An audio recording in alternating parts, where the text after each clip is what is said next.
Are you looking for the perfect rehydration drink to support your active lifestyle? Well, my friends, look no further than Hoist. Hoist is there for you whether you're going to use it pre-workout, in the middle of your workout in between sets, after workout, maybe if you're traveling, if you feel that dehydration headache sneaking up on you, or maybe if you just had a late night the night before and you need to reset and get back after it. With 3 times the electrolytes of traditional sports drinks with half the sugar and no high fructose corn syrup, no artificial preservatives, sweeteners, or dyes, Hoist is BPA free, it's kosher, and most importantly, it's made in the USA, baby. We all use Hoist, and I can't speak highly of it enough. Whether I'm doing Brazilian Jiu-Jitsu, I'm out doing tactical operations, or I'm in the gym trying to make sure that I'm harder to kill, Hoist is always there to support me. With 5 delicious flavors you can pick up at your local grocery store or gas station.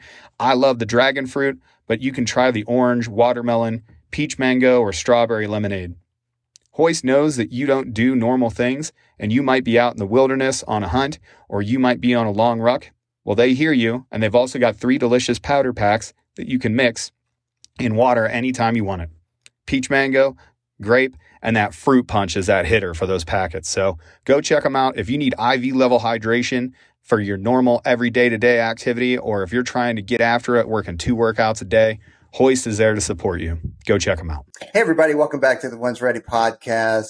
I am solo on this one. However, we do have a returning guest, which I'm always excited because I was just telling you that, dude, I always look forward to talking to you because I know that I'm going to sit here and receive comments from other people with just this stupefied look on my face just because I'm just getting my mind blown every time I talk to you.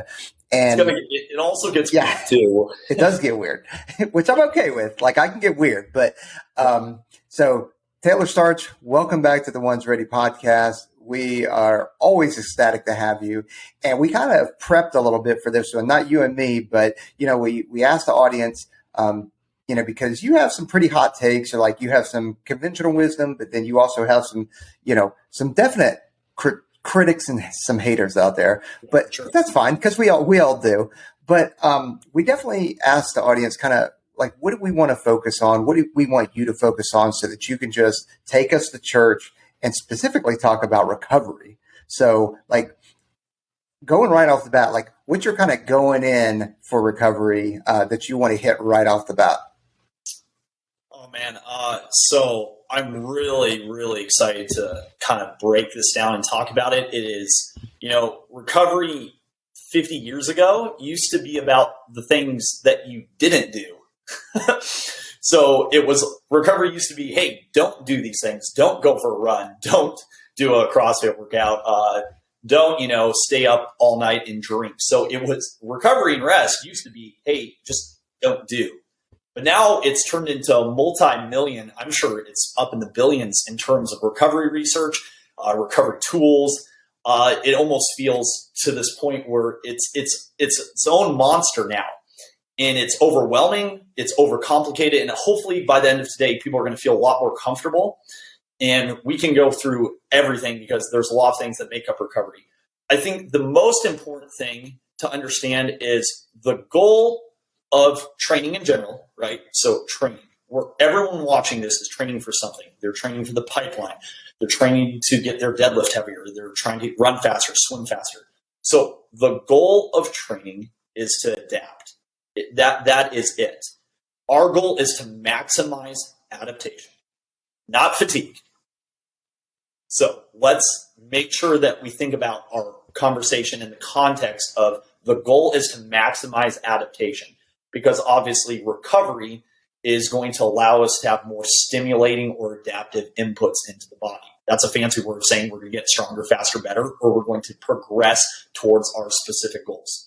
So when it comes to recovery, I think people will start to think, so when I say recovery, what do you think about? Well, I guess probably training scars. I think of rest. Like you had mentioned, hey, you don't do anything on that day, which I have gotten out of that. Are there days where, like, due to time or whatever, like I'm just have had 14 days in a row of training, so I'll just take the day off completely? Yeah, I mean, I'd be lying if I said that wasn't the case. But I also believe in like active kind of a recovery where, okay, maybe I'm not going out and doing a crushing run or a CrossFit workout or anything like that, but maybe I just go for an enjoyable hike out in Red Rock Canyon in Las Vegas or something like that. Like, to me, that is an active recovery. Yeah, absolutely. So when we hear the word recovery, we're going to all think different things. Some people think sleep, some people think foam rollers, some people think a good book. But the most important thing to understand is recovery is not just one process. And I think this is where a lot of people kind of miss the boat, so to speak. Recovery is pretty much going to be kind of a total of dozens of individual processes. So let's think about recovery. We're going to have stuff like where we damage muscle tissue, and we're going to have structural repair to stuff like bones, ligaments, tendons, muscles, right? So when we're training, we are imposing demands on those tissues, and then they have to repair, right? So that's one of the processes of recovery, and I think a lot of people think about that. Well, then we also have the second, which is more the metabolic, which is going to be your energy substrates. Now, that's a sciencey word for stuff like glycogen, which is your stored sugar. So when we train, we put demands on our energy systems, and we have to fuel those demands. So obviously, we're going to have the depletion of carb stores. We're going to have the replenishment of carb stores. So that's recovery. I don't think people think about the immune system as one of the parts of recovery. But the immune system is pretty much your inflammatory response, which is super important. And I think that we need to get into inflammation because everything is anti-inflammatory. And I think that most people are missing the boat there.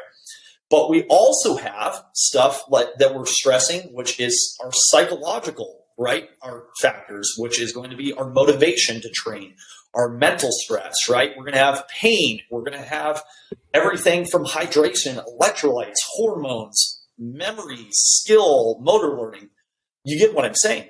As we start to break down recovery, we realize that it's not just one thing. But I think for most people, they're only focusing on one thing. So here's an example. When it comes to recovery stuff, there's this huge marketing monster behind a lot of it. So for instance, foam rolling, right? You've been told 5 million times, and everyone. I was waiting for you to go into this one. I'm just going to get the elephant out there. Foam rolling, right? You type in foam rolling recovery or recover foam roller on Google, you're going to get millions of results of here's how to foam roll after a run. Here's how to foam roll your lats. Here's how you recover using a foam roller. Well, that's not the devil, but we've got to understand foam rolling might decrease your perceived soreness. But when I listed all those other factors, what else is it doing for recovery? Is it doing anything for hydration? No. Is it doing anything for your immune response? No. So you see how it's kind of, they latched onto one aspect of recovery, got people hyper-focused on it, and then said, oh, you need this. Here's another example. I think that's because sorry about my dogs in the background. we love dogs on the podcast. So, but I think that the reason why foam rolling, and I agree, like, is it helping your hydration? Is it helping all that stuff? No, but I think it's because you get that instant satisfaction, or you get that instant like, okay, well, maybe it does help take away some of my soreness, so people can perceive that, and it's that instant gratification kind of thing. Maybe that's why it just kind of people latched onto it. So, like, for instance, and I don't have an inherent problem with people using these tools. I don't use them personally or with any of my clients. But, for instance, like, the marketing behind them is quite misleading in terms of recovery. So, for instance, you'll see, like, I won't spend too much time on foam rolling, but it's one of the most common ways people try to recover. So foam rolling will say, oh, it's going to break up muscle knots and scar tissue. It's going to increase blood flow. It's going to help you recover quicker. These claims are somewhat dubious and scientifically that don't make sense. So really quickly, if I take a foam roller or an instrument or I scrape a muscle, basically I am sliding over the tissues, which means I'm not creating a directional force in the underlying tissues. So the only message these cells are going to get from something like foam rolling, Graston, or if you take a lacrosse ball and roll over your tissues, is a compressive force. Now, why does that matter to you? Because we know that tension affects collagen lines, and basically compression, on the other hand, we're not sure. So what this tells us is that if I just compress tissues, that based on the current application research, we know that tissues need to have force applied over long periods of time. and applied frequently, when you're foam rolling up and down, how much time are you spending on this particular area of your tissue? Not long. Millisecond, maybe 5 seconds if I'm rolling up and down. So the idea of that you're rolling an area for 5 minutes would actually change anything in the tissues is not logical, flies in the face of most scientific principles. And basically what you're getting is almost touch-induced analgesic, which means that if you bang your knee on like a car door and it hurts, you start rubbing it, right? So that's the same mechanism that we have to play there. So what happens is, though, these companies say, oh, it's going to help you recover quicker. Well, another example is, well, if I'm just rolling my skin and rubbing, that's a compressive force. That doesn't cause an increased demand for oxygen. So, you know what does create an increased demand for oxygen is moving. Doing a night walk, right? So you're going to see all these marketing things, and it's not wrong. And yes, you could perceive soreness, but you see how the other things that they're claiming these tools do, they don't. And that would just be like the same thing. So you take something like the ever popular CBD right now, which I know is a controversial topic, but everyone's using it. It's now available at King Soopers or Fry's or Sprouts. So CBD, they're like, hey, this is going to help you recover quicker because it decreases inflammation. But is that really helpful to recovery, considering that inflammation is part of the adaptive process? So I am so glad you brought up inflammation, and I don't mean to derail you if I am, but since you bring up inflammation, like and by no means am I an expert, which is why I bring like people like you on, but I think inflammation is an important part of the process. And I think when you take, Motrin or Tylenol, something like that to get rid of the pain, I think all you're doing is disguising it instead of working it out. And I'm trying to think of an example. Like, I don't think I've ever taken Motrin or Tylenol or something like that for, muscular pain. But I know, like, say you roll your ankle a little bit, just not a full, but you just kind of tweak a little bit and you take some Motrin or something like that to help to, ease the pain. But if anything, you got to walk it out. Like, you need that pain to send messages to the brain and to your cell. Man, I'm embarrassing myself here, but you get, I don't know if you can save me or not. Right. So let's think about if we're training for something like hypertrophy, which is gaining lean muscle mass, right? Our goal is to maximally stimulate those fibers and put lots of tension. So obviously that is going to degree load those tissues and they're going to need to recover. So we kind of have a two-phase part to that. We're going to have what's called the pro-inflammatory phase. And the way to think about this is almost like after a natural disaster. So after a natural disaster, everything's destroyed. So you have a cleanup crew that comes in, and they actually kind of have to destroy a little bit more because you got buildings that are kind of half tumbled down. So they got to come in, bulldoze, and then they can actually start the rebuilding process, which would be the anti-inflammatory phase. So inflammation is a stimulus or a signal to the body to adapt. So the crazy thing is almost all these recovery methods are trying to blunt that signal. So if I go and do a hypertrophy workout, trying to gain lean muscle, and then I go jump in an ice bath, which would be cold water immersion in the research and literature, I am basically potentially, right, blunting the signal that's telling my body to grow. So I'm going to kill that pro-inflammatory phase. I might increase my recovery time and might not get the adaptive response. What was the goal at the beginning of this podcast? The goal is to adapt, not simply just get tired. And it's all about maximizing adaptation. And the important thing to remember is that we adapt through inflammation. So inflammation is a great thing. Obviously, chronic inflammation is another thing, and that's another topic, another podcast. But we think about this. So people will do their training programs, and they'll be chronic, or they'll be inflamed. Their tissues are sore. Their backs hurt. So let's think about what most people do. They go slam a bunch of heavy squats. They're low back. Their legs are killing them. So they're like, okay, I need to recover. So they start foam rolling, and they decrease that perceived soreness temporarily, right? Because you're not changing anything. To deform tissue with a foam roller, it just doesn't make sense. The IT band, to deform it like 1%, you need 1,000 pounds per square inch. So basically, you'd have to take a steamroller and hit your IT band to get any tissue change. So it's more psychological change than an actual structural. So you go and foam roll your low back because it's killing you. And then you rub some CBD on it. And then you take the massage gun. And then maybe you have good soft tissue treatment, so you get some dry needles in there. And you just go ahead with what you have planned. The problem is that pain, that inflammation was feedback from your system that you're not ready to go, A, so you're not fully recovered, or B, your training program sucks. So I'm gonna get this out early so people can just write this on their notes and ready. The best recovery thing on the planet, the best recovery protocol, piece of equipment is a freaking good training program where you manage the load, intensity, and stressors. There is nothing better. You can do everything you want to actively recover. It will never supersede a bad training program where you're doing unsustainable training loads. That's just the truth. So for instance, we know lots of people get shin splints.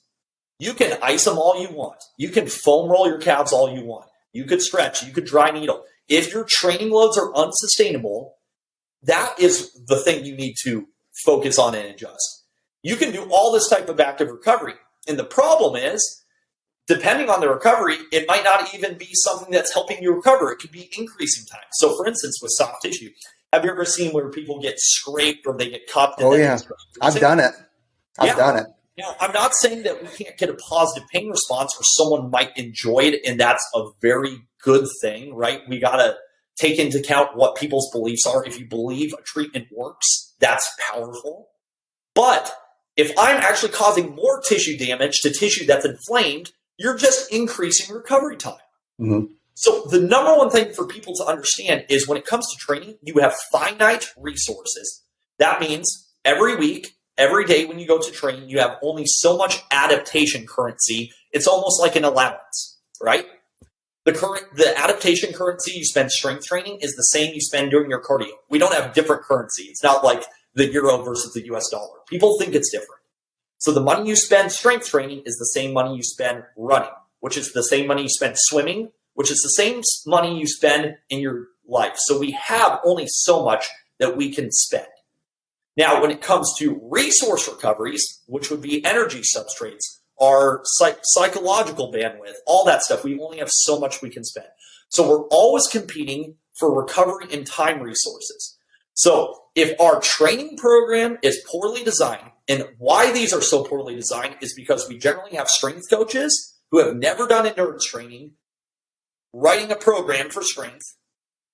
But then when you add endurance training, you have what's called concurrent training or hybrid training, where we're taking opposing stressors, because people all think what cardio and strength are bad for each other. Like if you do too much cardio, you're going to get weak. If you do too much strength training, you can't have good endurance.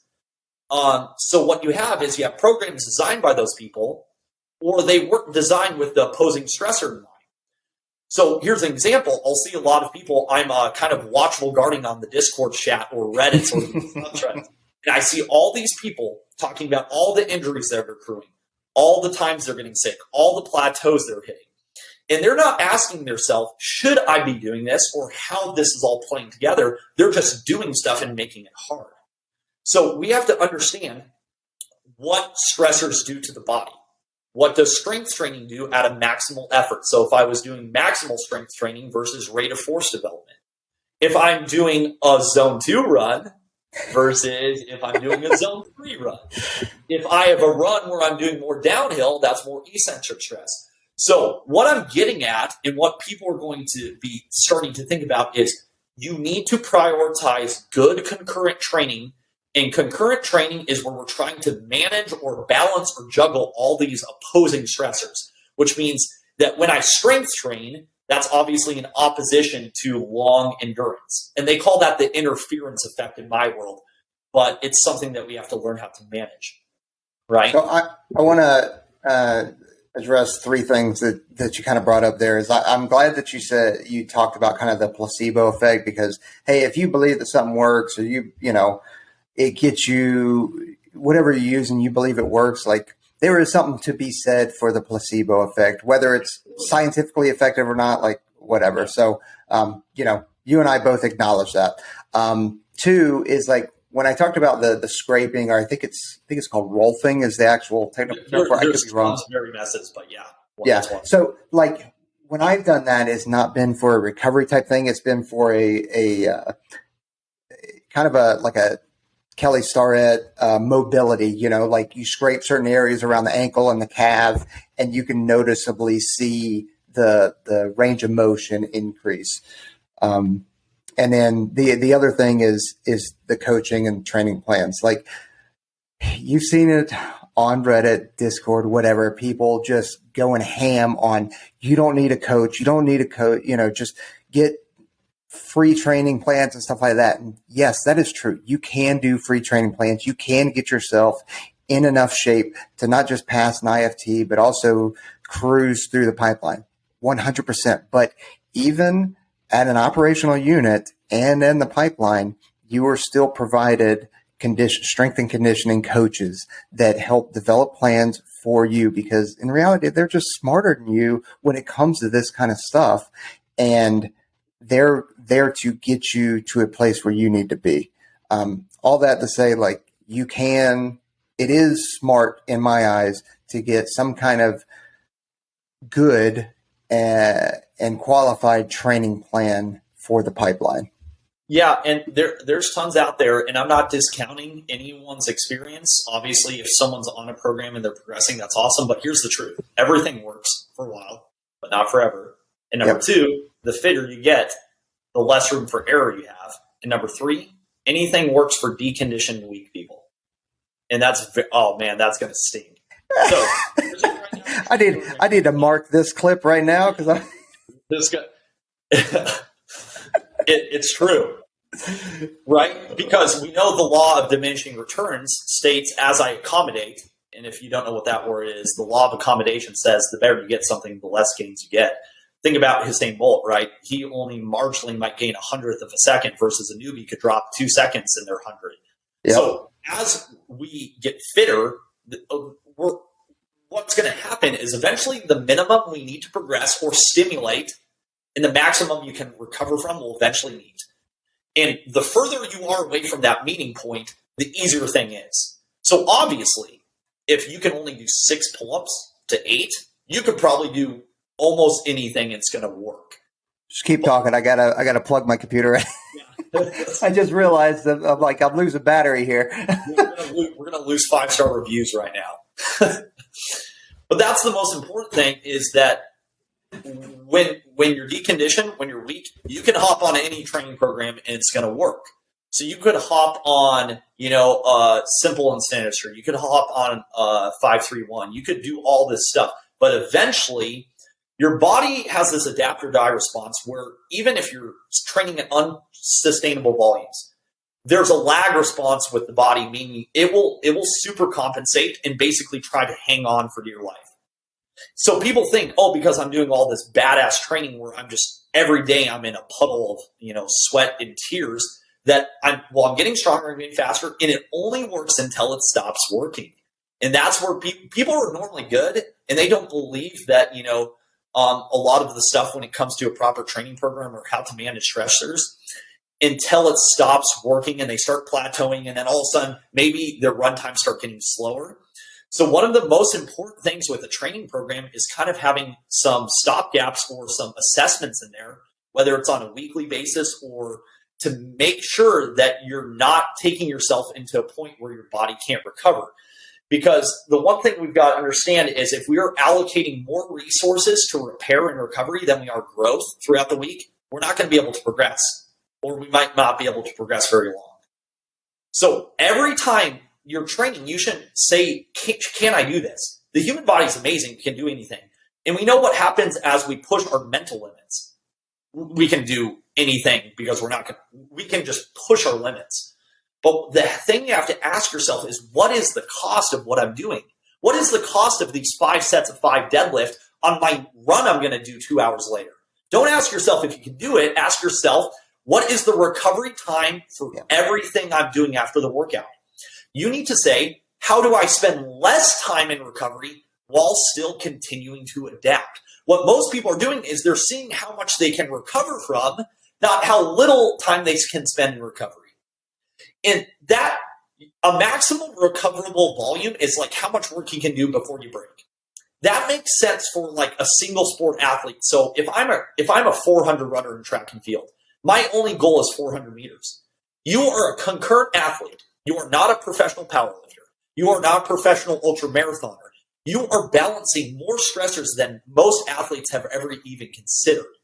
So the whole point is we have to do more work at a lower recovery cost, and it's all about maximizing recovery time. But what most people are doing is they're seeing how many reps they can do, how much weight they can do before they break. Now people are going to misconstrue this and say, well, don't we have to push our limits physically to unlock our mental like capacities and build? Yes, of course, the mind is improved through the body's fatigue. But you have to ask yourself, where am I at in my training process? Right? How long can I keep this up? But we have to understand what are the recovery limits. So it's vital that we have stress the body and make it as tired as possible, but then we have to recover back to normal so we have optimum development over time. If not, you're simply just getting tired and it will work until it doesn't work. And then you're the person who says, I can only do 13 pull-ups, why can't I do more? It's because your goal is not adaptation anymore, it's demonstration. If most people listening to this podcast realized training was not a demonstration of strength, fitness, and capacity, it was about adapting and improving that, they would get a lot further.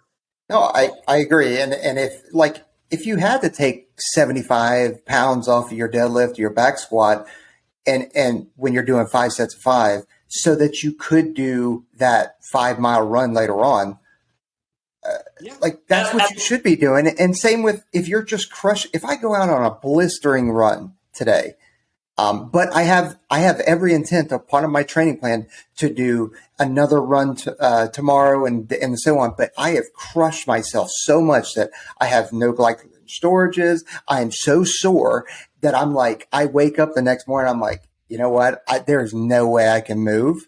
Like I've only hurt myself more than I've actually helped myself because I haven't adapted. But also like that 5 or 8 miles or whatever I was going to do the next day, I didn't get those miles in because I crushed myself today. Right, because the fatigue from a suboptimal workout will limit you maximizing the stimulus in another workout. And it's not about what you do on Tuesday, it's about the week, right? Yep. You can have 2 to 3 hard workouts, and then all of a sudden, after 4 weeks of that, 8 weeks of that, you're not having progress anymore. That's why you need to have checks and balances. So a lot of times for my athletes, I'll have them do like where they'll have their 4 or 5 mile training run. Normally, like on trails with flat and minimal vert. And they should know when I'm running at my zone 2 145 that it takes me 45 minutes to do this, and boom. If all of a sudden you do that run 3 times in a row and your performance is worse, your heart rate profiles are worse, you need to seriously question if your body is keeping up with the adaptation and the load that you're placing upon it. So another thing that I encourage hybrid or concurrent athletes to do is to add something like a broad jump test throughout their week. That can be done once a week. It can be done multiple times. But the idea is that we're trying to check and see when we've kind of tipped the edge between doing too much work and not enough work. And there's no perfect science to this. If there was a formula that worked for everyone, saying if you do 2 hours, you do this, I'd be the richest person alive. Every sports team on the planet has, all the whoops and the Oura rings and the HRVs. They have millions of dollars invested in recovery to find out how can we get people to recover quicker. But there are certain things. So for instance, if I have a regular loop that I do that I know incredibly well, if I go for my easy run, and let's say it normally takes 45 minutes at 145, in 3 workouts in a row, it takes me 55 minutes and I'm at, the same heart rate, I need to start saying, wait a second, shouldn't I be running further at the same heart rate if I'm getting fitter? And then what if you're running that 45 minutes, but your heart rate's 15 beats higher for 3 workouts? But some of that has, there's other variables hydration. Exactly. Be part of it. Sleep, nutrition. There's so many variables in that. Well, when it comes, people are going to start saying, well, what do we do for recovery? And here's the first truth. When it comes to recovery, passive recovery is going to always trump active recovery. this is the big misnomer, and this is what that I talked about, the big marketing. The big marketing scheme. Because they convince you almost like that you have FOMO, that fear of missing out. You're like fear of not actively recovering. They've created this fear that you're not doing enough and your body doesn't recover unless you grab a Theragun, CBD, infrared sauna, contrast baths, dry needling, K-tape, scrape. Your body is incredibly resilient and adaptive. Yes. And the second you stimulate it, so if I'm doing deadlifts and I send an adaptive signal that's at the proper intensity, I've already started the adaptive process. Now, I haven't necessarily started the recovery process because I might still be training. And that's why doing stuff like eating in your workouts is going to be so important. So let's kind of break down the 4 passive recoveries, so to speak. We know sleep. Obviously, if I say that instantly, people will chime out and say, oh, he's talking about sleep. Sleep's important. They chime out. Obviously, right, you can get lots of sleep, but not good sleep architecture, which is your deep and REM sleep. Your REM sleep is more for the neural connections in your body, and that's going to be heavily devastated by alcohol, right? And then we know that when it comes to your deep sleep, that's where we're going to see our hormone release, and that's going to be a lot for muscle repair. But when it comes to sleep, people have an elementary understanding and just say, oh, well, get good sleep. Well, that's not very helpful to most people.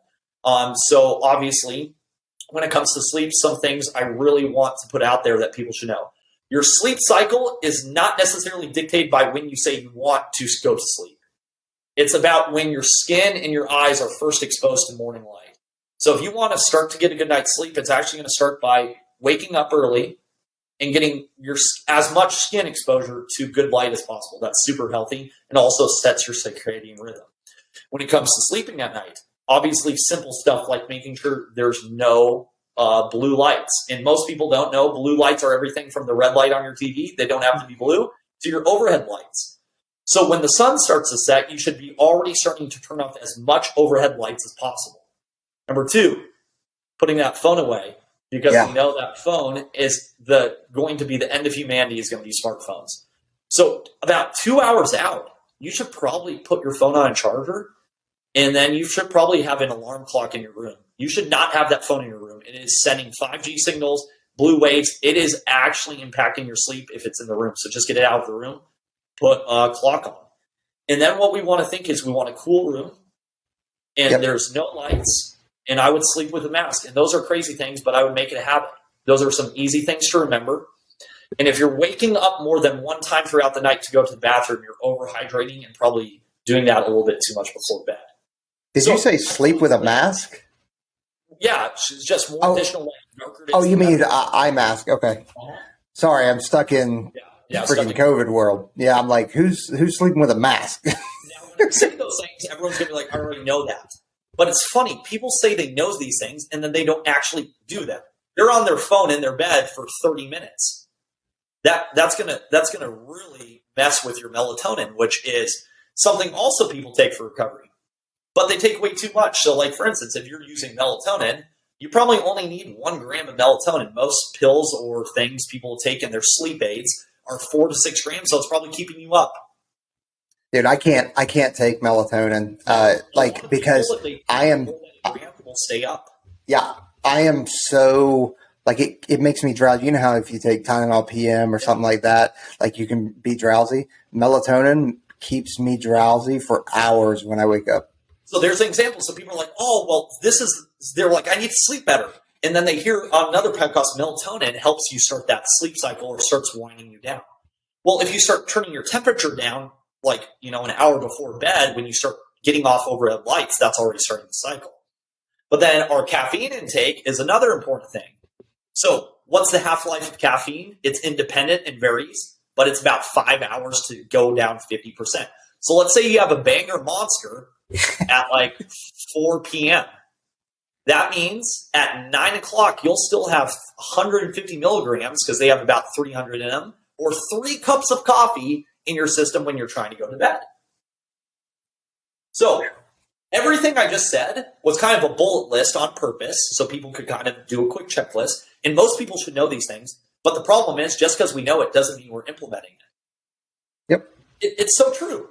It's so frustrating because that doesn't cost any money except for obviously maybe the AC in Phoenix or Vegas during summer. But sleep, we all know it. But once again, if we're not getting deep in REM sleep, you could get 8 hours and it doesn't mean much, right? So the quality of sleep would be arguably more important than the quantity. No, absolutely. And to pile on that a little bit is going to bed right around the same time and waking up, even on the weekends, or days that you have off, like try and wake up at right around the same time that you normally would. And I agree. It helps so much. I agree completely. And that's the whole thing is that, a lot of that stuff was routine based, which works for young children. And it's just as an adult, you might have to restart that. I'm telling you right now, it is hard for us to put away the technology and start winding down, right? It's very hard, but we can be. So notice how you could say, I want to recover. So I know sleep is king. So I'm going to just go to bed early. Well, that's just hard for your body in today's day and age where we're stimulated with HBO and Stranger Things season 4. Just watch that. Eddie Munson just shredding in it. Yeah. List, right? I know everyone's terminal list. By the way, side note, I messaged Chris Pratt after the terminal list and asked him if he wanted to get starched. We're waiting on the response. I thought you were about to tell me he's like, yeah, actually. Yeah, dude, let's do it. Let's do it. So we're taking small steps. And so notice, if we truly believe that sleep is this magical, mythical, cure for so many of our ailments, problems, anxiety, well, then why don't we treat it like that? It's because we're human and we say stuff is important, but saying something's important doesn't mean you actually go after it. You have to make it a priority. So sleep, obviously. Well, number 2, right? So that's passive. I'm not doing anything. And obviously at night, that's when our cerebral spinal fluid is going to bathe, kind of like our lymphatic drain. There's so many things, right? There's good resources out there, like Why We Sleep by Matt Walker. Oh, even though fantastic book. It's got some, there's recently been some scientific arguments against some of his claims, but I think generally it's where people need to start heading is towards respecting it, but not glorifying to the point where we get focused on one thing, remember? Because someone might be getting pretty good sleep, but then their nutrition. So when it comes to recovery, we have obviously our pre-workout nutrition, our peri-workout nutrition, so that's intra-workout, and then post-workout nutrition. And I'm telling you right now, most people are eating not remotely close to the demands they're putting on their body, right? It's absolutely crazy because most people maybe come from a strength background and then they're adding in the endurance. Or maybe someone's an endurance athlete, but they're not used to doing, 100 pull-ups in a day. So when we become a concurrent athlete where we're training everything, swimming, rucking, running, pull-ups, push-ups, 8 counts, the demands you're placing on your body nutritionally are quite high. And I'm not here to put blanket terms and say, this is what you eat, because we know nutrition is so it's like World War III when you start talking about nutrition. Yeah. And everyone's got their deeply held beliefs. And when you say anything about nutrition, people think you're calling their kid ugly. But here's the truth, is the demands for carbohydrate are much higher than most people think. So when it comes to this, what I want you to think is we have to know how much weight is just our maintenance weight. So if I don't know how much my total daily energy expenditure is, which is pretty much how many calories I just need to sustain my day, that's going to be a problem. So for most people, I say you need to spend about 2 weeks. You need to pull out the scale and you need to start measuring and kind of getting a baseline for how many calories is just maintenance. Right? Okay. Just to maintain. Because, obviously, we're adding more if we're trying to gain and dropping more, but I don't want to get into that into today's discussion. But when it comes to nutrition, so like, for instance, when it comes to an effort, right, then we have our fueling the effort. So, for instance, if I said to most people, what do you do for recovery? They tell me about all their foam rolling and they tell me about all this. And then I'd be like, what did you do for nutrition? They're like, well, I drank some electrolytes. Well, what did you burn in terms of carbohydrate, protein, fat? And then they'd be like, well, I just ate. Well, how much? Right? Because don't you have another strength session 4 hours from now that you need to hit a stimulus? And if you're not refueled, how are you going to maximize that stimulus or, once again, not delay the recovery process? So, for instance, let me give some numbers to help people. These are not blanket numbers. Please don't take this as gospel. It's all individualized. For my athletes that are training for military selections or concurrently, I'm going to have them recover at 80% carbohydrate, 10% protein, and 10% fat from a cardiovascular effort. So let's do the math. Let's say you go for an hour run and you burn 500 calories. 80% of that would be roughly, 400 calories, which would be 100 grams of carbs. Think about that. 100 grams of carbs is a lot for most people. I was going to say, it sounds like a lot. It's not, because of what we are doing, which is concurrent training. You have to supply, and carbs are the fuel for performance. I don't care what the keto cult says. This is not about stopping seizures, which is what the keto diet was originally for. This is not about insulin. This is about performance, not health.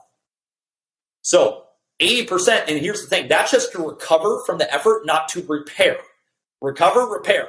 So we probably have to add an additional 10% calories from that. So that would be about 100 grams of carbs. Then if I'm doing 10% protein, that would be around 25 grams of protein, and then around 10 grams of fat.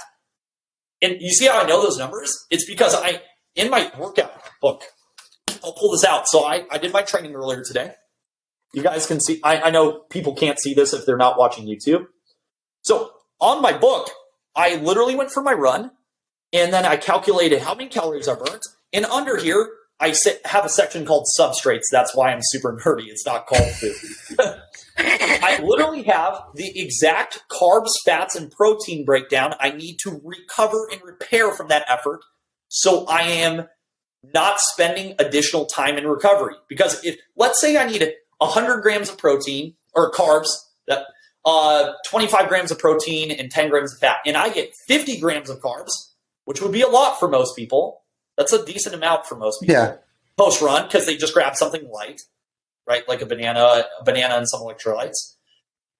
I'm already down 50%. And most people are eating during their workouts, which is a problem too. If I'm just a powerlifter, I don't need to eat during my workout because I'm not burning through glycogen to any significant extent. If I have a run in the morning and I'm going to the pool to swim later that night, I need to be eating during my events. And that's the crazy thing. So I teach people that they need to be eating. So for some of my training runs, I'm getting upwards of 100 grams of carbs per hour for my longer events. So if I'm going for a 4-hour run, I'm getting 100 grams per hour so that when I'm done with that event, I'm not delaying my recovery process. And at what mechanism are you eating that? Yeah, so this is number one, the practice of training is we have to learn how to eat while we're training. And most people, here's an example. Someone will go to the pool and they'll fin for 90 minutes. They might do that in the morning because that's when the pool's available.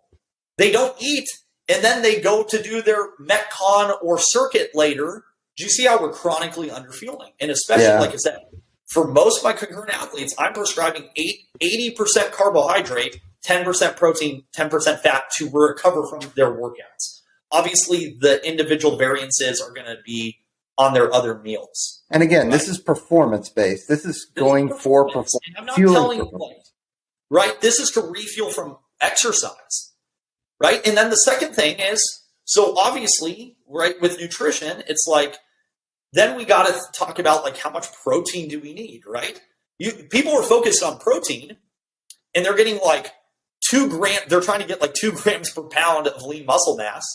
So if someone weighs 150 pounds, they're like, oh, I hit 300 grams of protein today. That makes no sense because if a burn victim is in the hospital, they're only given like at max 1.2 grams to 1.5 grams per pound, and they've lost massive amounts of tissue, more than we could sustain in any training.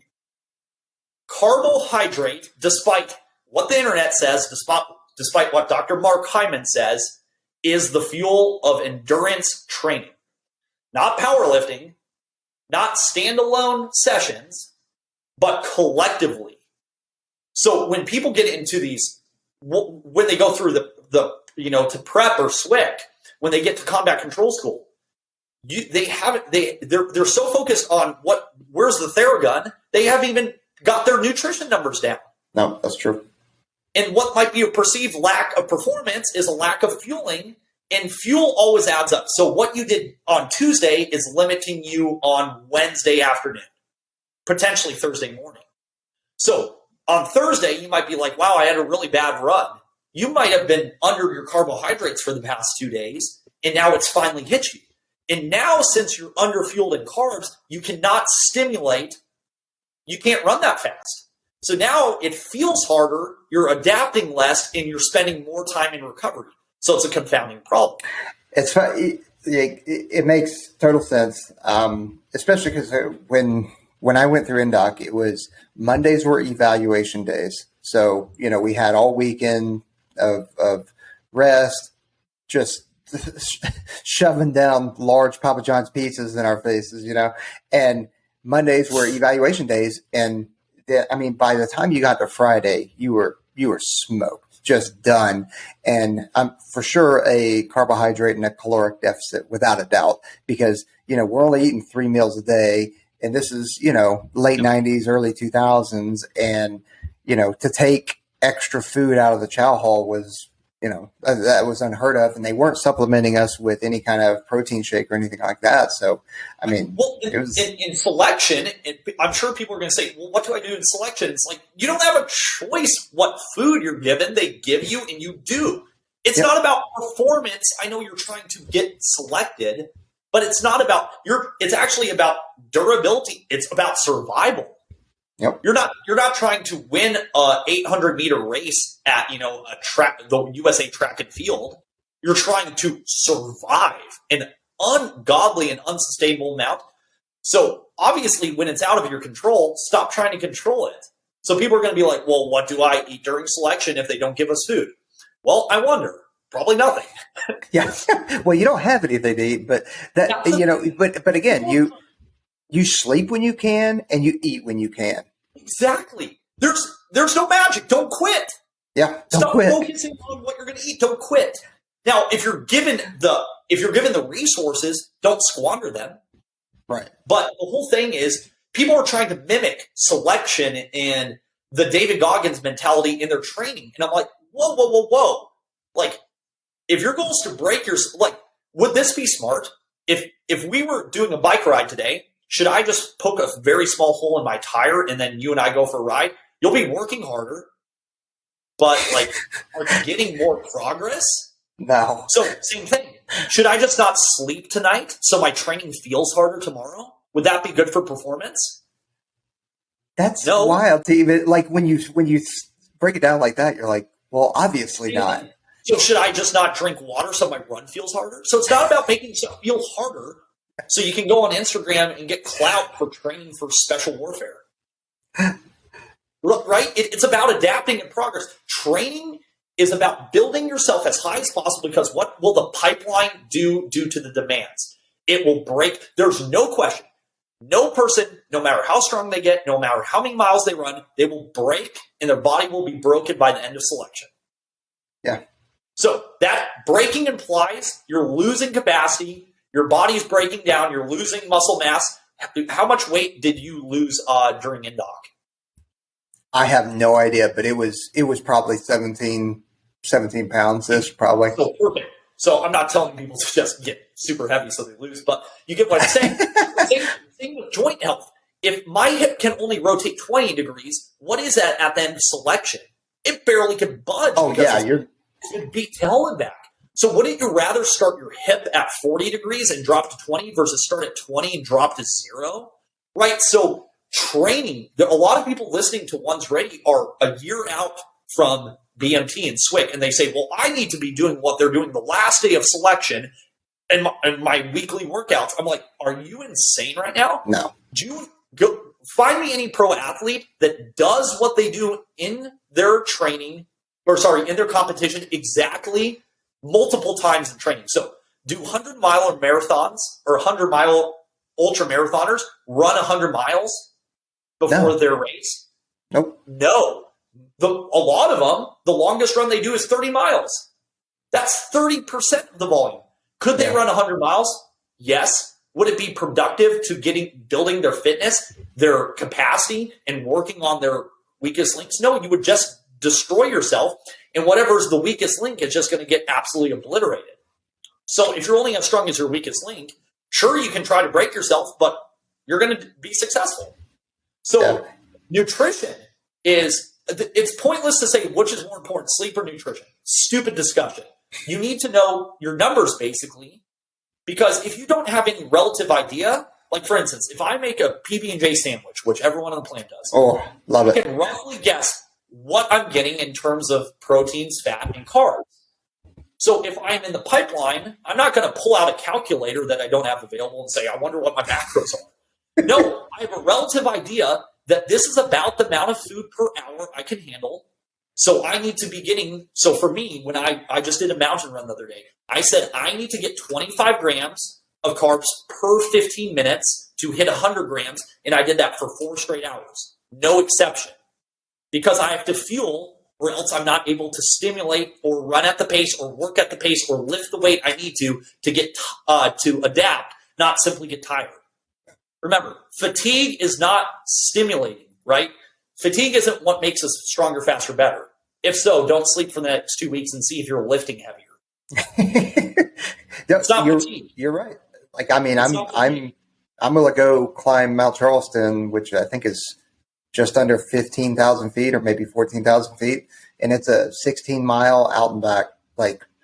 And you better believe I'm going to have a stack of peanut butter and jelly sandwiches in my bag, just pulling them out occasionally just to hike up that. And it's a very doable. Like, I could do it right now, but I want to be able to go for a run or do a workout the next day.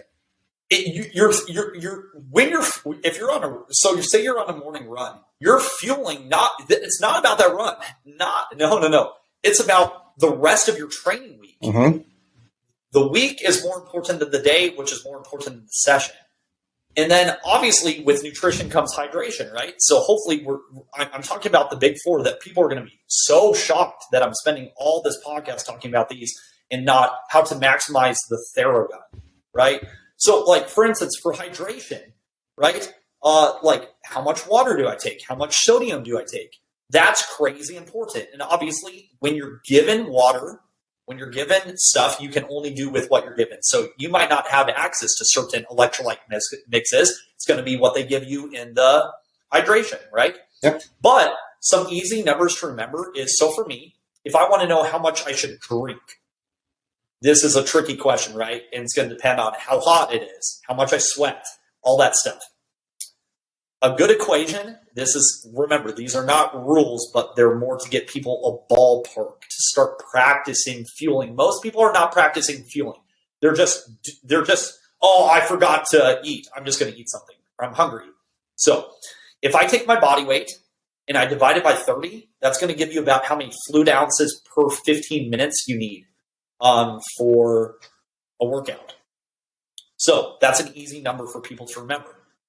If you're a numbers person and you like saying, okay, we're going to be out for 4 hours on this rock, because there's going to be a certain point where you have to self-manage. Obviously, in SWIC and BMT, people tell you hydrate. When you get to selection, it is your responsibility to fuel and take care of your body within the context and equipment and calories provided. You are in charge of your fuel, and if you fall behind, that's because you didn't take it seriously enough, and that's the whole point. So knowing these can help people in their training practice, so then when they get to selection, they can just do whatever they can to survive. So obviously, right, I'm not a math person, but you get the idea. Now, what about for recovery? So let's say I go for a run and I weigh 180 pounds, and then I lose 3 pounds of water weight on my run. Well, for every pound of body weight lost in water, I would replace it with around 16 fluid ounces of, your electrolyte mix or anything like that, like a Pedialyte type solution. Okay? And the reason why I'm talking about something like that is, so let's say you go for a run and you're used to just having like 16 ounces of water after. Well, my goodness, if you lost 3 pounds, do you see how you're now you're dehydrated? And you might have another session later in the pool, and you don't realize how much you're sweating in the pool. And you might have yeah. sweat off a lot of sodium, and you just had water because you didn't plan well, and now you're behind on sodium, which is going to limit you like crazy.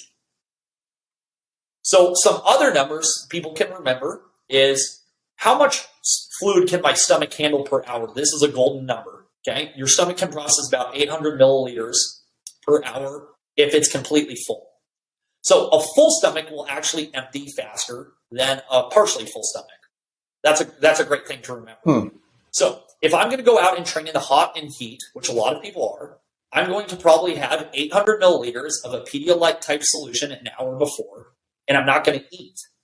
Because what I don't want to do is I don't want a bunch of food and sugar in my stomach, because then water is going to stay in the stomach to basically make sure it dilutes that. So what a lot of people do is to say, oh, I'm going to go for a run, I'm going to eat a bunch of food in the hot environment and all that jazz.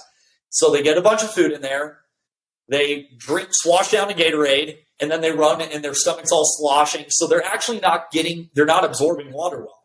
So here's your number to remember. 800 milliliters per hour on a full stomach of fluid. And if you have a half full stomach, you're going to only be able to process around 500 milliliters per hour. Peaches, why does that matter? What if I try to down 1.5 liters of water in 1 hour? Why would that be a problem? You're going to be bloated to hell. And it's going to be very uncomfortable. What happens to the balance between water and electrolytes? Well, it won't be balanced. Exactly. So you're going to start to head towards hyponatremia. So hydration is important. But if we start just taking down water,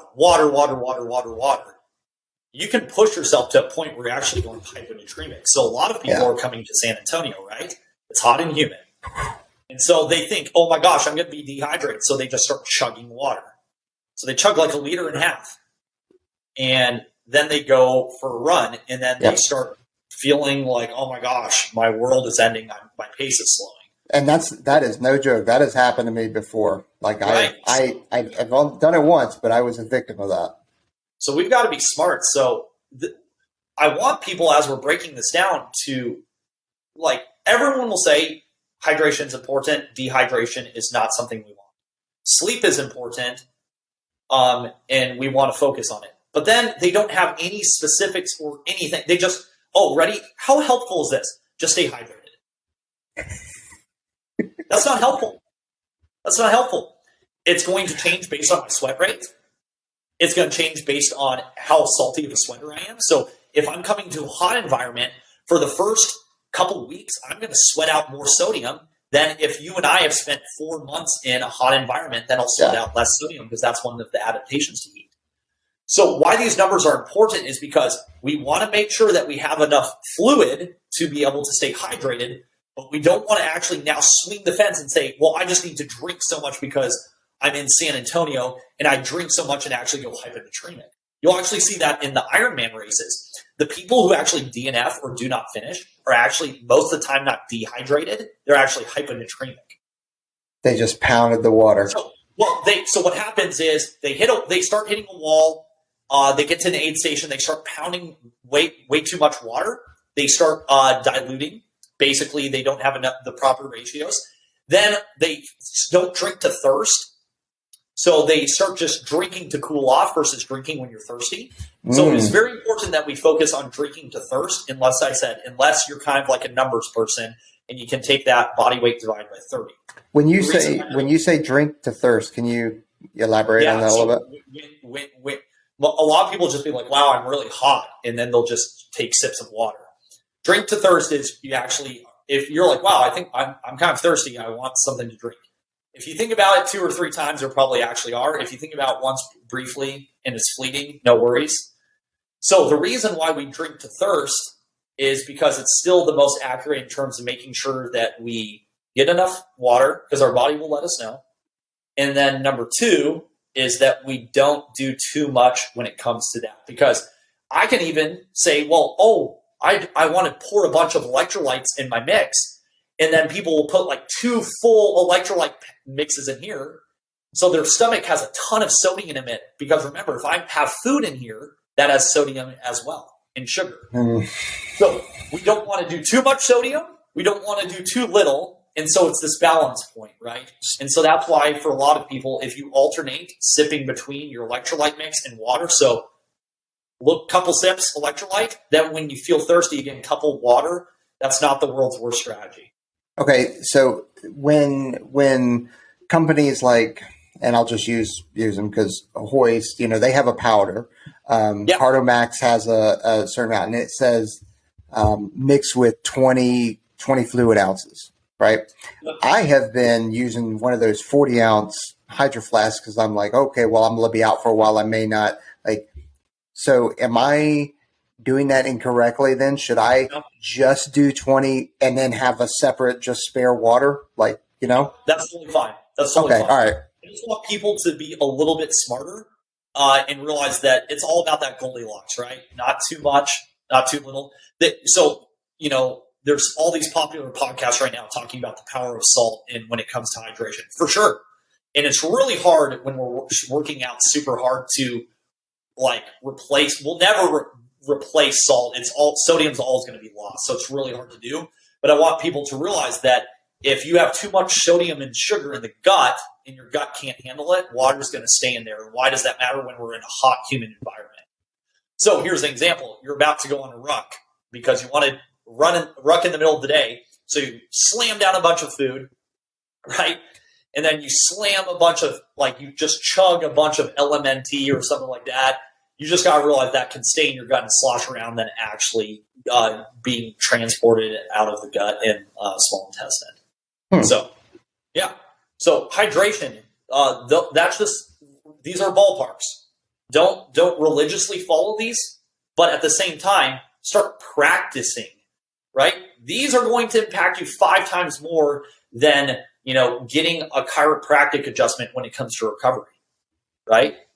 And being able to perform and keep going. And then obviously, so we talked about sleep, we talked about nutrition, we talked about hydration. Obviously, the final one is going to be simply just the mental, right? The mental stress or the psychological stress. So, I mean, that's another thing is we've got to understand that not all stress is physical. So we're sitting there and we're saying, okay, I need to take a rest day. So then we go and then we just sit on our phones all day and then we get in internet fights or we just watch 10,000 videos, right? I mean, is that actually, psychologically de-stressing you, or are you actually just adding another stressor, but you can't perceive it as the same as physical stress, right? So we all too often think about, what do I need to do in terms of recovering my muscles in between workouts? But often we don't think, what do I need to do to kind of wind down or go from a sympathetic state, which is flight or flight, kick ass, to a parasympathetic state. Now, one of the quickest ways we can get there is simply by doing a good cool down after a workout. That's going to help physiologically, but also that's where all those breathing drills and stuff come in. But I also think it's important then on your rest day that you actually rest, that you don't say, well, I'm going to now go run 25 errands and I'm going to get mad in traffic. See if you can actually rest. And that goes back to the beginning, how, we've turned rest days into recovery days, and then we turn recovery days into actually doing things that are actually increasing our recovery time if we do too many of them at the wrong intensities. So the final aspect is we have to recover in terms of our mental stress, right? We have to be able to handle that. So those 4 right there are passive recoveries. It's not like I'm necessarily doing anything to try to, right? Obviously, if I go and I sit on the couch and read a good book, I'm kind of winding down, right? Yeah. If I sit and listen to good music, that's right. Or if I do some light breathing drills, that's kind of passive recovery. I'm not really getting up and doing anything active. It's funny you mentioned, listening to music, because I listen to a lot of podcasts, a lot of audiobooks, and, some of it's world news, political, others not, but I notice I can feel it. I don't know what I feel, but I can just okay, I need to throw on some music, and whether it's, it doesn't matter the music, but I just need some music to help kind of okay, I got to bring it down some. And right. I'm a pretty relaxed dude. Well, that's the thing day. Like, when's the last time you did a recovery day and you shut off your phone for the whole day? Right? Yeah. How much is that stimulating your brain? When's the last time your brain has had a day without that thing? And it seems like I'm unfairly picking on that phone, but when are you decreasing that psychological stress to allow your brain to recover? So it's so easy to say, okay, I'm going to hit my macros, but we're getting there's more stimulation. You will be stimulating more in terms of your eyesight and your brain with phones, social media, like in one day than some people experienced in their whole lifetime. Because how many posts have you gone through today? How many podcasts are you listening to today? Songs. So I think that one of the most important things for psychological stress is turn off the phone. Not put it in another room. You'll go find it. Turn it on. So those are the big four. But what's so funny is before this podcast, everyone already knew these. Yeah. But are they taking them seriously? And they can say yes, but talk is cheap. When I go through most elite athletes programs or people I train, I rarely get past these four. So people are like, well, Taylor, what should I do are there any good like lacrosse ball things for my rotator cuff? Yes, there are. And I'm not saying you can't. And obviously, if you're in something like SWIC or you're in the pipeline, you don't get to choose your training. You're doing what is told. So if that training volume is above what is sustainable, you have to somehow try to sustain it. So will you have to use more of those active tricks like ice baths and lacrosse balls and all that? Yes, because your training is no longer under your control. Yeah. So yes, in the pipeline, you're going to have to get creative and try to figure out how to manage the training load that is imparted on you. That is not your choice. But when you're training on your own, and when I'm working with people, I rarely get past these four. These are where the most bang for your buck is. But yet somehow, when I go through all four, there's generally two of the four that stick out a little bit more. So maybe someone's really good with nutrition. Okay, let's focus a little less there. Let's focus that. But when I ask most people, can you show me what you ate yesterday? Most people would think, oh, that's for like people trying to lose fat. What about performing? When I ask all my top athletes who are world-class champions, they know exactly what they need to hit nutritionally, carbs, proteins, fat, and then they know what they need to hit in terms of fluids, and then they obviously are making sure that their training program is managing stressors and complementing each other versus saying, I'm going to take this powerlifting routine and add it to this other running routine. Well, that powerlifting routine was for a professional powerlifter, and it was not written for someone training for combat control. That running routine was written by a guy who was a D1 cross-country runner, but never lifted in his life. You just smashed the two together, and then you said, I'm going to go as hard as possible, and I'm going to test my limits. And no wonder why your shoulder's starting to hurt. No wonder why. But remember, most people don't accept this until their game plan stops working. Because everything works for a while. Yeah. But when it stops working, that's when I start having conversations with people, because most people won't listen to this until their game plan stops working. And that's fine. Keep doing stuff until it stops working. But I'm here when people need to know what to do next. So those are the big four. Notice how we didn't talk about foam rolling, dry needling, infrared sauna, ice baths, all that stuff. Sleep, nutrition, hydration, and then obviously the psychological aspect of recovery. Man. Because people are trying to hack their way. I know. Well, that's what everybody wants to do. Everybody wants to biohack now.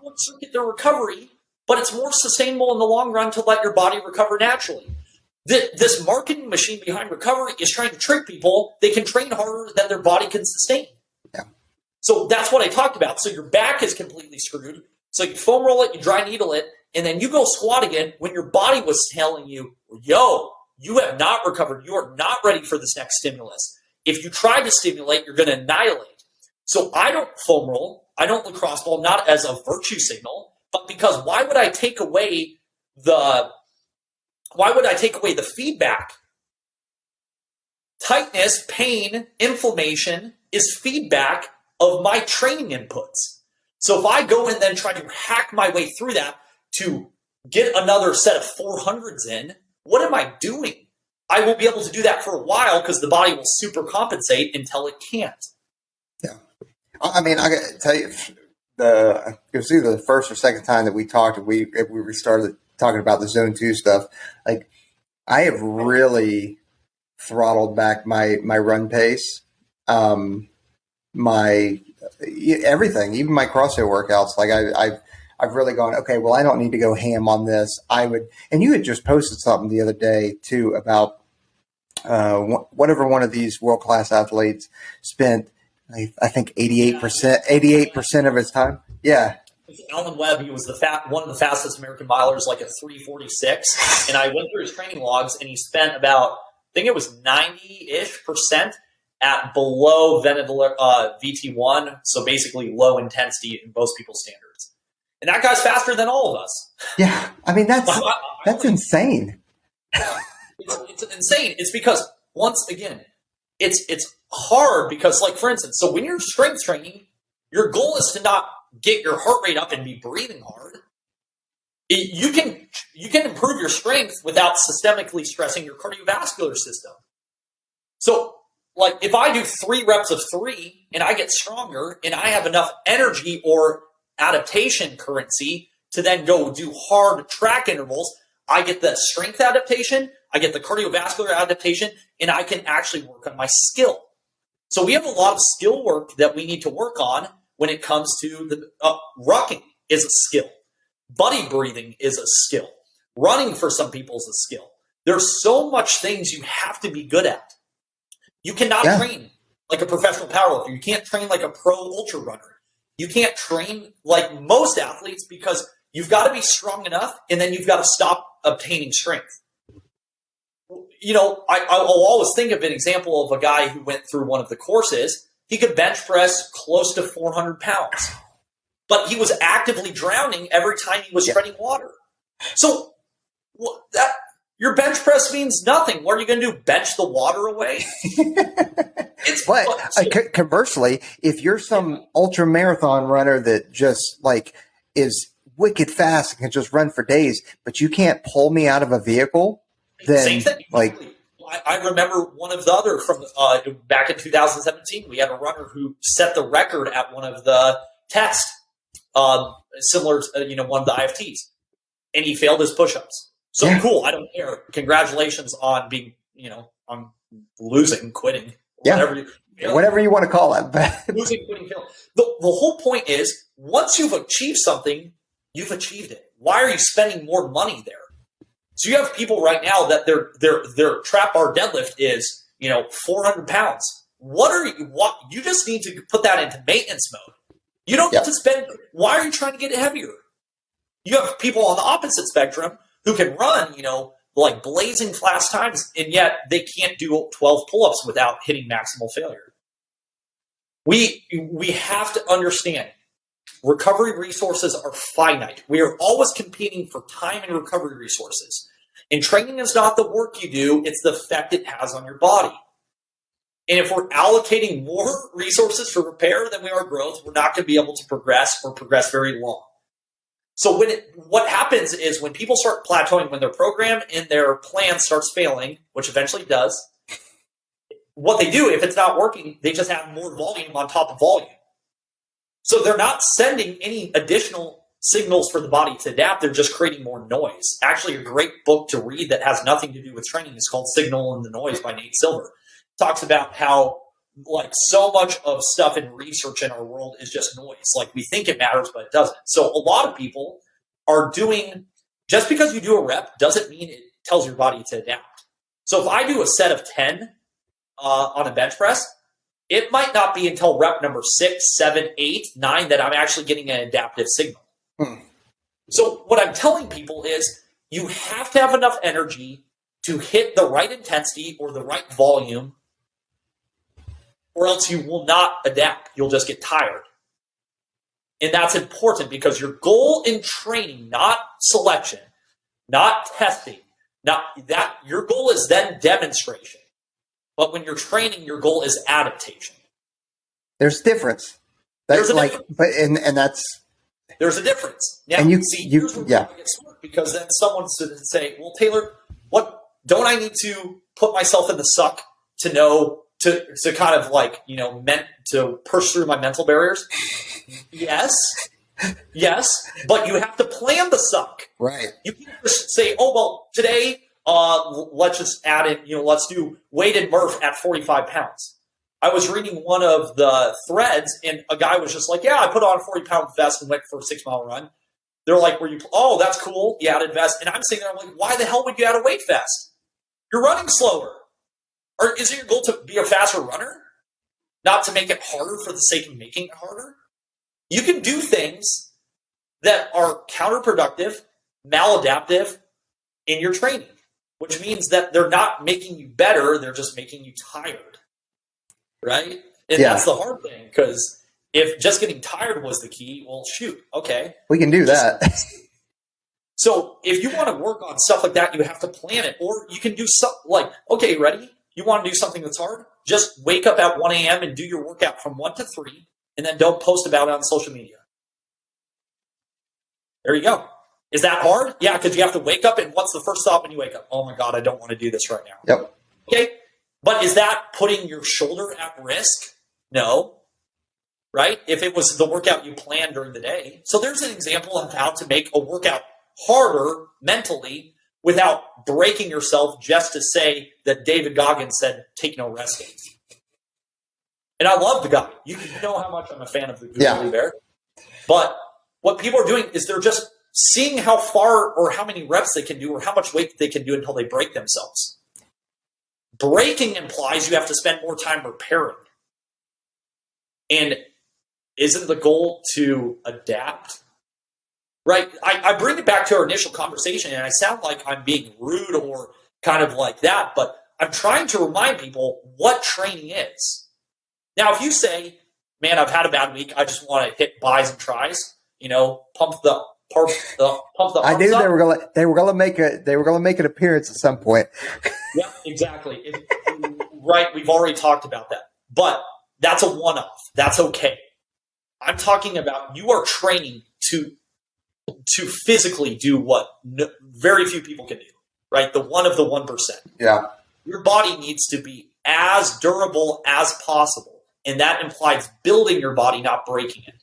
Because I can't tell you how many people went on waiver belts, or they were injured in SWIC and prep, or went to white team, or they were in selection and they blew out their ACL.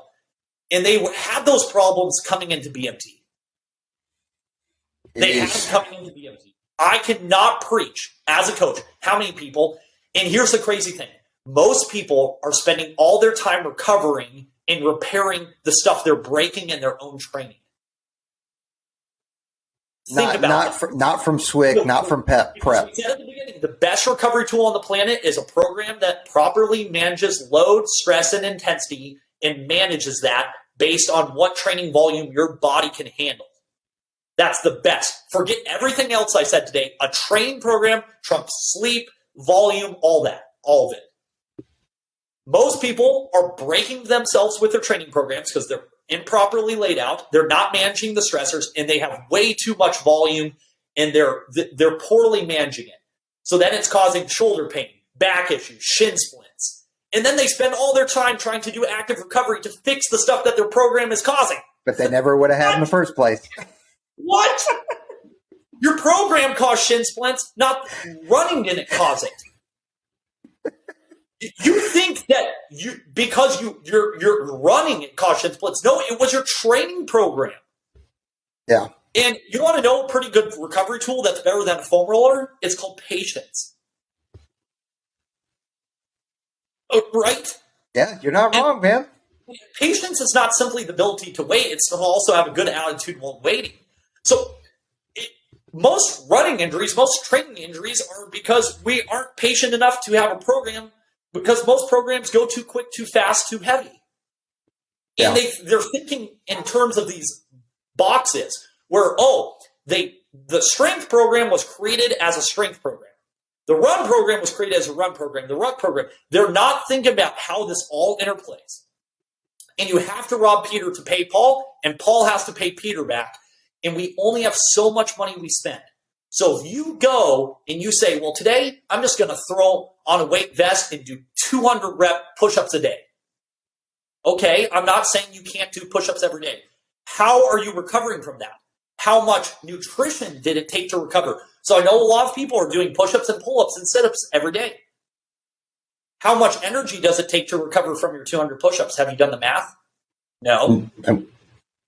How are you recovering psychologically from having to do push-ups throughout your whole day? How are you recovering in terms of hydration for the additional reps? Do you see how no one's thinking about that?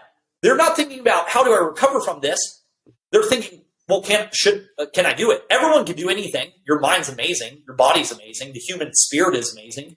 It's not about what you can do. It's about what you can recover from and sustain for long periods of time. And I'd like to think years and decades, not simply SWIC.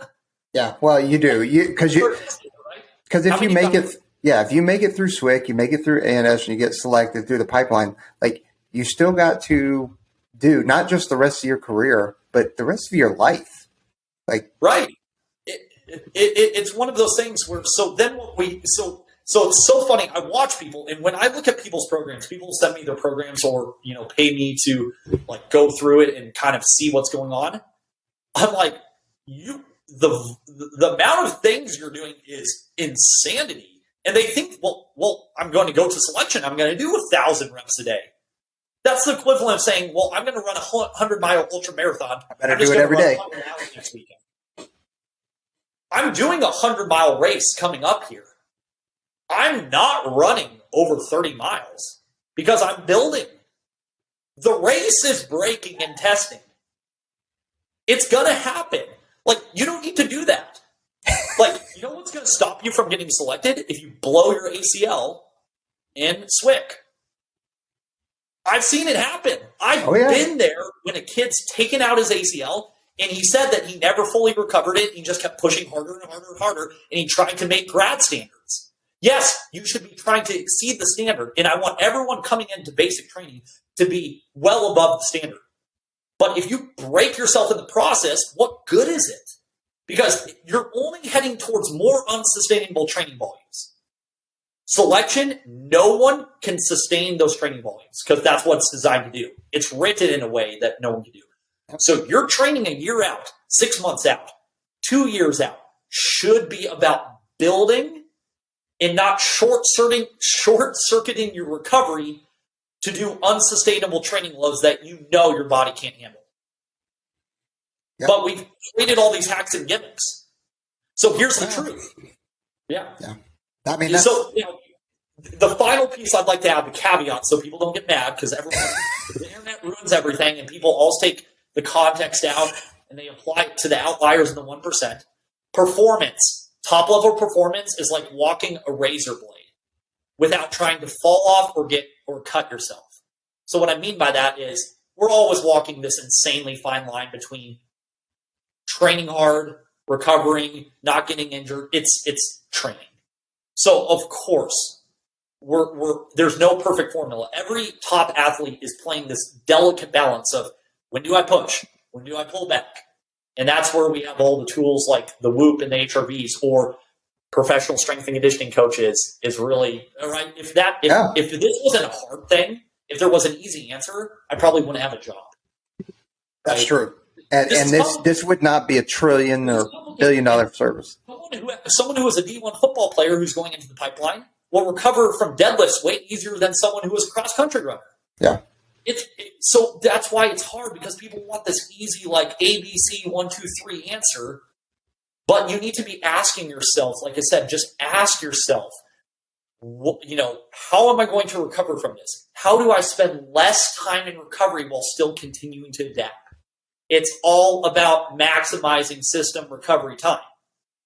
It's all about that. And so you should know, like I said in my little journal, like I said, this is my workout journal. On here, I said, I have skill. So how hard was it? So I went for a trail run, so that there wasn't much skill involved.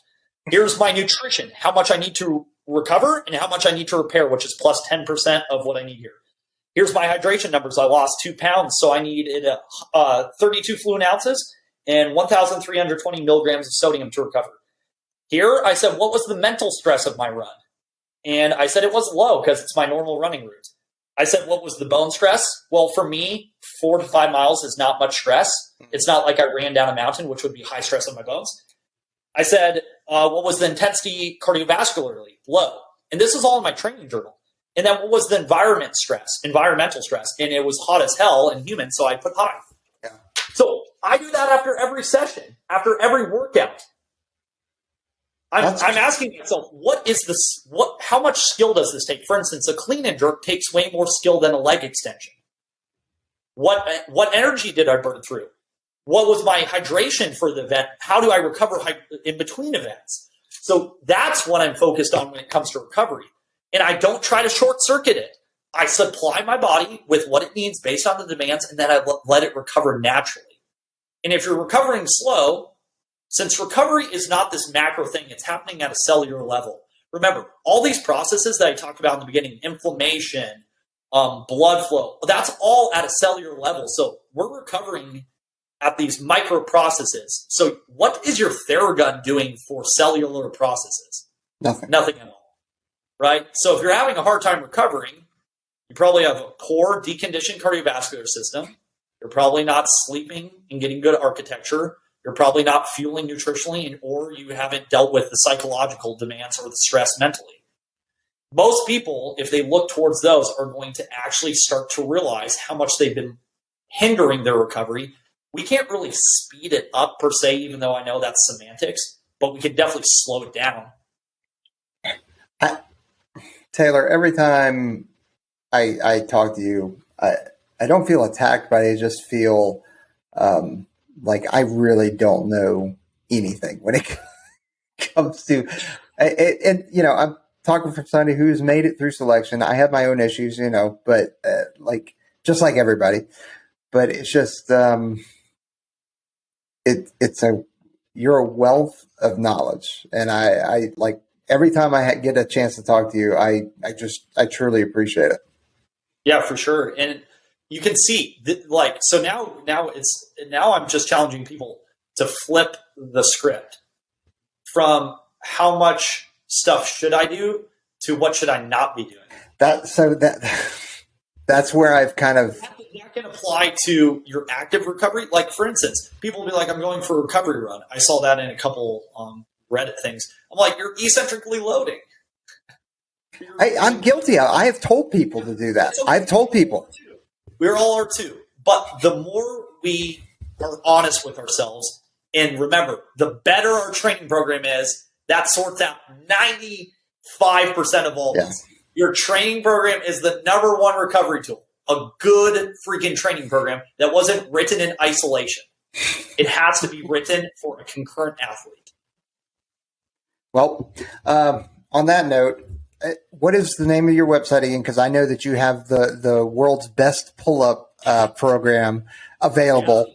Yeah, it's finally got it out. It's just getstarch.com. Of course. Just got little side projects I like putting together. I'm working on a shin splint thing right now because everyone on the plan's gotten shin splints, but pretty much it's just, hey, do this TheraBand 4-way ankle exercise and a couple calf raises. So that's hoping to get that one out soon. But yeah, getstarch.com.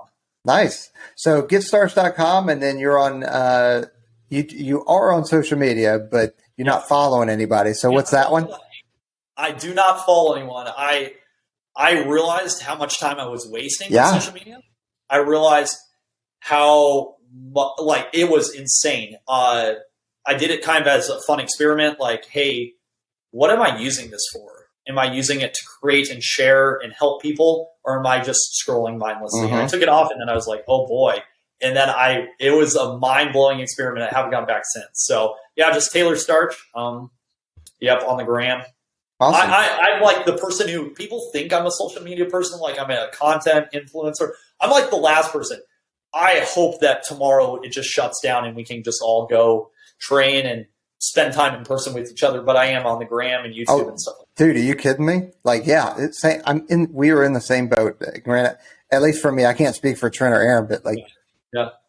I had no social media since 2012. And then when we started this up in 2019, it was like, okay, well, I got to do this. And I was fine. I was fine. Yeah, Loved it. It's because it ruins everything. So what will happen is someone will listen to the podcast, be like, "Oh my gosh, this information's amazing." Then 2 hours later, listen to someone who says, "That's wrong. This is right." Yeah. You end up in this web of confusion. That's why I'm trying to, like I said, share things with people, and then they can look into it more in depth. But you can't go wrong if you focus on those 4 freaking passive recovery. Awesome. You can do active recovery, but let's spend some more time on the ones that make the most bang for your buck. Nope, I dig it. And again, appreciate you joining us, and everybody that's out there listening. Thanks for listening, watching, subscribing, doing whatever you're doing, and appreciate it. And we'll see you next time.